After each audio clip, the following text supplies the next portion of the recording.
Hello दोस्तों, मैं दीपक आप लोगों के लिए एक और कहानी लेके आया हूँ। यह कहानी किसी शहर की नहीं है। यह कहानी है एक छोटे से गांव की। ऐसा गांव जहां शाम ढलते ही लोग अपने दरवाजे बंद कर लेते हैं, क्योंकि लोग के बाहर एक रास्ता और उस रास्ते पर रात ठहर जाती है। गांव में डर अंधेरे से नहीं होता, डर होता है उन बातों से जिन पर सब चुप हो जाते हैं।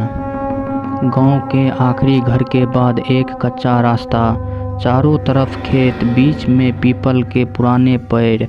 दिन में लोगों उसी रास्ते से शहर जाते हैं, लेकिन सूरज ढलने के बाद कोई उस रास्ते पर कदम नहीं रखता है। शाम होते ही औरतें दिया जला देती हैं। बूढ़े लोग खाट पर बैठकर उसी रास्ते की तरफ नहीं देखते हैं।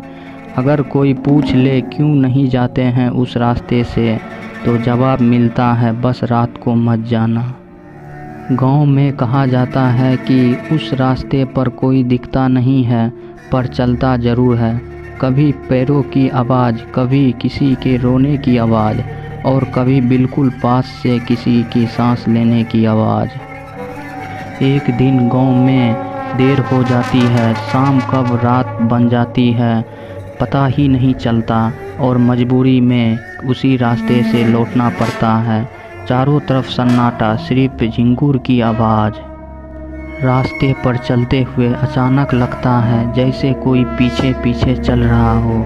कदम रुकते हैं, पीछे देखा जाता है, कोई नहीं, लेकिन दिल दो जोर से धड़कता है। थोड़े आगे बढ़ते ही पीछे से आवाज़ आती है, रुक जा। आवाज़ साफ है, इंसानी जैसा आवाज़, लेकिन रास्ते पर कोई दिखाई नहीं देता है। बूढ़े की बात याद आती है, उस रास्ते पर अगर आवाज़ आए तो जवाब मत देना, कदम तेज कर लेना। रास्ते के बीच वो पीपल का पेड़, कहा जाता है इसी पेड़ के नीचे बरसों पहले एक अनहोनी हुई थी। आज भी वहाँ हवा अजीब तरह से चलती है। पीछे से कदमों की आवाज़, पीपल के नीचे हवा ठंडी हो जाती है। पेड़ के पास हल्की रोशनी, एक परछाई, चेहरा नहीं दिखता, बस खड़ी है, रास्ता रोक कर रखी है। भागने की कोशिश होती है, लेकिन रास्ता लंबा होते चला जाता है, जैसे गांव दूर होते जा रहा हो। पीछे से आवाज़ आई, गांव छोड़कर रात में कौन जाता है। अगले दिन गांव के सबसे बूढ़े आदमी से बात होती है।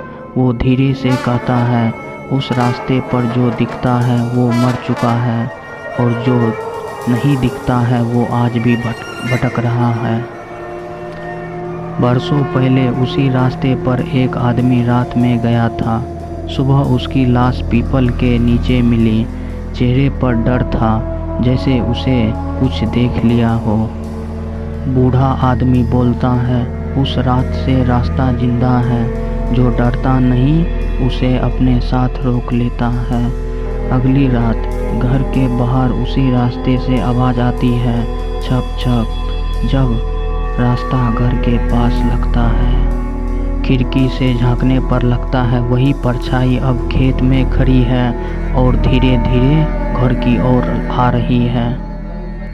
गांव की सीमा, जहां वो रास्ता ख़त्म होता है, वहीं वो लोग खड़ा होते हैं, जैसे अंदर आ नहीं सकते, बस देखता रहता है दूर से।